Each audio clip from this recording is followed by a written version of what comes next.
Hey, what's up, everybody? How you doing? I'm Dr. Boyce Watkins from Your Black World and the Black Business School. I'm still here in Guyana, not Ghana, Guyana. So I want to make sure everybody knows. I'm learning so much. Let me tell you one thing I learned about Guyana recently is they have these little bananas that I don't know if they call them bananas, but they taste really good, better than regular bananas. It's almost like they compact all the sweetness into this tiny little thing, and they taste really, really good. So give it a try. Anyway, I had to I had to make a quick comment because I was I sit and I follow what is being digested by our young people, as far as hip hop and all that stuff. I'll never be too old to do that because I love hip hop and I listen to it even if I'm not talking about it or going on the Breakfast Club and all that stuff. I was listening to this song, right, and it's by some guys who are pretty talented. I forgot their names. I think not the Migos, these little kids, Aos and something like that. Anyway, the song is I Just Want a Rollie. So it's like I just want a rollie with a side of ranch. And it's AO and TO. That's what it says, AO and TO, which I don't know anything about these dudes. They look pretty young. They look like they just started rapping a few years ago. But then again, maybe they're not that young. I see something that says released 2010, so I don't know what that means. I don't know why a song released in 2010 would be so popular right now. But it looks like either the song had just came out or it's been out and had a resurgence. This site I'm looking at now says 2010. I don't believe that. But either way, it doesn't matter. That's not the issue. So don't start a don't start a whole debate on YouTube about whether the song came out in 2010 or 2017. It really doesn't matter. But I want to analyze something. I think that what you want to think about is I talk to a lot of people who are experts in things like brainwashing and the subconscious mind. And one of the things they said is that, it's very easy to brainwash people with lyrics, which makes black people very vulnerable to the music that we hear. When you repeat the same thing over and over again, I just want a rollie, that literally will increase the demand amongst black people for Rolex watches. Now, Rolex watches, let me tell you who makes Rolex watches. Rolex watches are not made by black people. Rolex watches are made by, I assume the company maybe is called Rolex. I don't know. The company is Montrez Tudor SA Design Manufacturer. They distribute the Rolex and Tudor brands. They were founded by Hans Wilsdorf and Alfred Davis in London in 1905. And I doubt if Hans and Alfred give a shit about whether or not Negroes are rapping about their product over in the United States. The company is privately held. They are worth about $4.7 billion. They make a whole lot of really expensive stuff, whether it's watches, yachts, and all kinds of other crap that black people usually can't afford. And so basically, when you get 1 million, 10 million kids repeatedly saying, I just want a rollie, what you're doing is you're giving them a free endorsement for somebody who ain't never gave a shit about you. These white folks sitting over in London, sending their kids to private school, looking at black people and laughing and thinking, why are these Negroes so eager to give us free promotion? We wouldn't give them free promotion. We won't even let them come in our house. They come in our house, we're going to call the security guard and get that nigga locked up. So that's just the reality. That's kind of what's so funny, So you see, but they're not the first time. I mean, you got black folks going all the way back, 90s, 80s, repping Tommy Hilfiger, who ain't got nothing good to say about black people. Everything else, all these fashion designers and everything else. And what it makes me think about is this video I watched, which you can actually find on YouTube. I talked to my students about it in the Black Wealth Bootcamp, where it was something like how to sell to the Negro. And it was basically a video that basically said that black people, because our self-esteem is so low, we're always trying to fit in. We're always trying to be white. We're always trying to be like everybody else. We're always trying to assimilate. We're always trying to be accepted. We want to be loved, mainly because we don't love ourselves. We've never had any dignity. We don't get any self-respect. We don't get any validation. So you will give your money away to white folks so that you can receive the validation that you never got. So basically, you're hoping that if I wear a rollie, then they won't know that I'm a nigga. And this isn't just true for black people. It's actually true. It works for poor whites as well, studies show. And so black people, when we sit and idolize people who hate our guts, you must think about the sheer mental illness that must exist inside your mind to even think that that's normal behavior. It's not normal behavior. But anyway, I don't want to be the guy that's overly serious about a song that's clearly a kid's song, clearly a fun song. It's a good video. The guys are like, I just want to rollie with a dab of ranch, and and they doing all these cool dances or whatever. Usher's in the video. And so it's an interesting video. Now, what I think is really interesting, and I think maybe this is an avenue. I don't know how to look at this. Maybe you guys can tell me what you think about it. But maybe you can talk to young people about this. Just what does that mean when I'm not a really materialistic person. I don't obsess over material items. I can afford to buy a lot of nice stuff, but I just don't want it. I don't care. I don't even own a car. I'm like, what do I need a car for? I live in Chicago. I can take Ubers and cabs and whatever. I can even rent a car when I want one, right? So I'm not into materialism, but I see a lot of really intense materialism from people that I don't know if they're equipped to maintain the lifestyle that they are hoping to become accustomed to.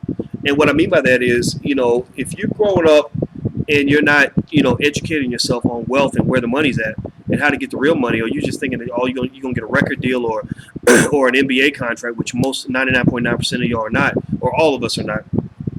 How are you really gonna get a rollie? Why would It's interesting. It's almost like I'm salivating over something that I can never have because I'm not positioned to even know how to get the resources to obtain one. So my thought is, look, if you're trying to, if you have a desire for material possessions, then you should have an equally strong desire to learn about wealth and how to build wealth. It's like saying if I have a desire to eat, if I'm fat and I'm like, hey, I want to eat every day, 5 times a day, then it makes sense for me to learn how to cook and grow food. Wouldn't you agree? Wouldn't you agree? Am I right or am I right? I mean, again, I call that common fucking sense. So what's ironically odd to me is that you have millions of black kids that get these very almost surreal appetites for borderline worthless consumer items, for materialism, but they don't have the same intensity when it comes to learning the skill sets necessary to get those material things. I listened to a rapper, Cardi B. She's rapping about red bottoms. These red bottoms are blood shoes, bitch. Because they got all the women hating each other. That's why black women can't get along. Because every song is, bitch, I'm gonna kill these bitches. I'm gonna jack these bitches up. I mean, it's pretty terrible. The only people that are more disrespectful to black women than black men sometimes are black women. It's real interesting to see kind of what I see in the music, but I'll let the sisters kind of handle that. But I'll say this: I'm sitting there thinking, you worshiping the red bottoms, you worshiping the rollies, all of that. You want the Ferrari, you want the Lambo, you want 5K in your pocket and all that. Well, where are you learning the skill set necessary to get that 5K? Where are you learning the skill set necessary to get that Rolex? Because I'm gonna tell you what, you ain't gonna get a Rolex if you're working at McDonald's and working a minimum wage job, because that's all you can get, because you have no education. You never learn anything about wealth building. You ain't buying a rollie if you don't learn how to make an investment and start a business or own some property and get some rental income so you can get the money to afford that Rolex. I mean, just straight up, I'm just being 100% real with you. I'm not even judging the song. I mean, y'all know I'm 46, so maybe some of the stuff ain't gonna make sense to me. Just like I'm sure Straight Outta Compton probably scared my parents. But at the same time, I'm sitting there thinking, this don't even make no sense. It doesn't matter if you agree with me or not. It doesn't matter if you like me or not. What matters is, does your strategy even make any sense? I just want to rollie.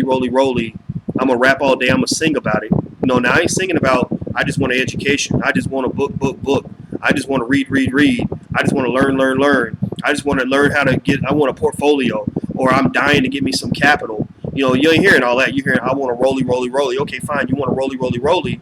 Then why don't you roll your ass on over and learn how to build some damn wealth so you can buy your damn fucking rollie? I mean, shit. Seriously. Why would you rap about wanting a rollie when you don't know a thing about how to build wealth to even buy a Rolex? Seriously. I mean, most of these guys, if they say they want to be, first of all, most guys that get a record deal still end up broke. Ain't nothing sadder and more pathetic than like these broke ass rappers. They think they're gonna be around forever. They think they're gonna be the biggest thing for the next 20 years. Their career lasts a year and a half. Then next thing you know, you're 45 years old in your mama's basement making albums, deep in debt, child support, babies, mamas everywhere with a weed and cocaine addiction, hoping to get your big break, hoping to get back on stage again. And it's kind of sad. It's very sad, because what you're really seeing is a person who was unprepared for life. You're seeing a person who was never trained on what it takes to be successful in this world. They were never trained on the basic skills to be competitive. So my thought is this. Look, I talk to rappers a lot. I talk to athletes a lot. I talk to CEOs of major sports companies and hip record labels and hip hop attorneys. I talk to all kinds of people like that. And what I just tell them is that we will always be left behind if we are more obsessed about obtaining material possessions than we are obsessed about learning the things we need to learn in order to really compete, in order to really build wealth. I saw somebody today that made a weird comment. They said, I said something about black wealth, and they said, well, they know black wealth. Black people can't compete with AT&T and Coca-Cola and GM and all that. And I'm sitting there thinking, well, I mean, don't you understand that most of the companies that you think about when you think about wealth, they started with somebody with very little money who had a vision, who said, instead of wasting my money and going and trying to buy a rollie or a fake rollie or some material stuff, they took their money, they turned it into capital. William Fox, I've mentioned this before, and I think it's interesting. It's on my mind this week because I've been reading a book about it. William Fox, who created 20th Century Fox, when he was young and he was broken, he was a young hustler like a lot of these young dudes out here. He wasn't saying, I want a rollie. He literally said, I need capital, I need capital, I need capital. So that means that whenever he got a nickel, or a dollar, he saved 20 cents of that dollar. Whenever he got a quarter, he saved as much of that quarter as he could, and he piled it together so he could get some capital. So the same way that these kids are saying, I want a rollie, he was saying, I want some capital.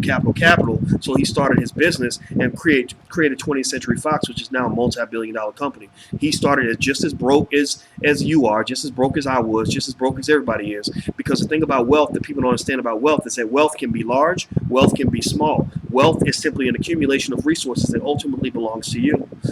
Your wealth is just a pile of resources, like almost like a bucket of water or a pile of snow or a plate of food.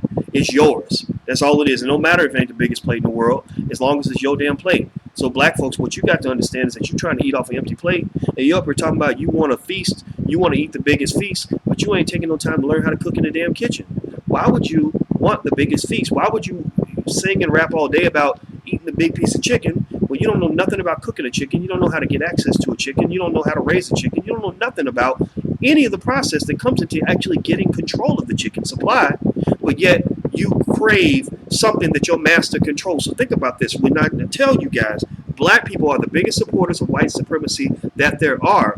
Think about how nonsensical, how insane it is that you will crave to the point of insanity a commodity that you do not control. One of the easiest ways to become vulnerable, this is textbook, if you ever want to really become vulnerable, then form an addiction to a commodity that you do not control. If you do that, you will always be a slave. I want you to name one relationship in history between a drug pusher and a drug addict, where the drug addict was fiending for a drug and the pusher controlled the drug. I want you to name one relationship where the addict actually had power, where the addict actually had control. So the addict has two choices. The addict must either end his addiction to the drug, or he must control the supply of the drug if he wants to have power. There's no in between. You can't crave it. You can't be hooked on it and then go begging the pusher who hates you, who's going to punch you in your face and call you a dog and want to rape your wife every time you want to get a hit of cocaine. You can't beg him. He don't love you. He don't love you. The white man's your pusher. He's pushing on you the things that you're craving. So you sit around saying, I just want a rollie, but yet you don't control the supply of wealth to your community even. I'm not talking about controlling the world supply. I'm talking about just in your own community. You don't even control the wealth. So I choose just not to form the addiction. My way of breaking off the white man's nipple was I said, look, I'm not going to be addicted to none of your shit. I don't need your Grammys. I don't need your Oscars. In academia, we get all these stupid teaching awards and braces and promotions. I said, I don't want none of your stuff. I don't need none of that to feel validated. I don't need none of that to feel successful. I'm going to go out in the black community. I'm going to kick some ass, take some names. I'll get to be famous. I'll get to be, a big shot, and I'll get to go make some money because I'm not going to you. I don't want your stuff. So what I did was I walked away from the addiction altogether. But if I was a person who needed that addiction, if I was a person who needed, this validation of these trinkets, of these resources that the white man controls, then I would find a way to control it myself. I'd find a way to get access to those resources. So what I would say to you is that, if you got kids, 10 million black kids talking about, I just want to rollie, and you ain't spent no time talking about, I just want to own a share of stock, or I just want to buy an apartment building, or I just want to start a business, then what you're doing is you're creating a whole generation of pathetic slaves who are going to pretty much do anything they can to feed their addiction. No different from the crackhead who gets on her knees to serve the pusher because she needs the crack and she ain't even got no money. She ain't got nothing. She don't control her own drug. She doesn't have the money to pay for it. All she can do is accept whatever degree of humiliation he thrusts on her so she can get her hit.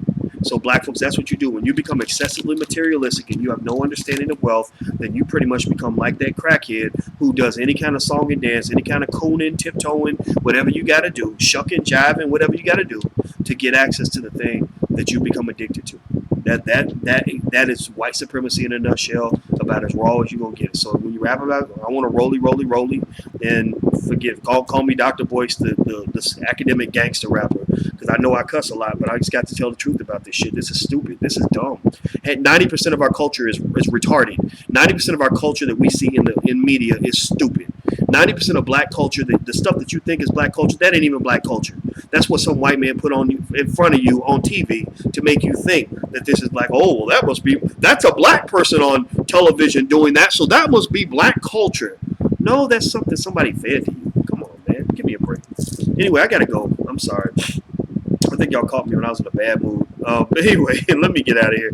And I apologize for all the cussing. It's nighttime, so whatever. Just say after 8 o'clock. I'm uncensored. But anyway, so I'm gonna go. Don't forget, if you want a free e-copy of my book, It Takes a Village to Raise the Bar, which is pretty much my blueprint for building a powerful black America. It's very short. Entire families have read it. It's been downloaded almost 100,000 times. Get your copy.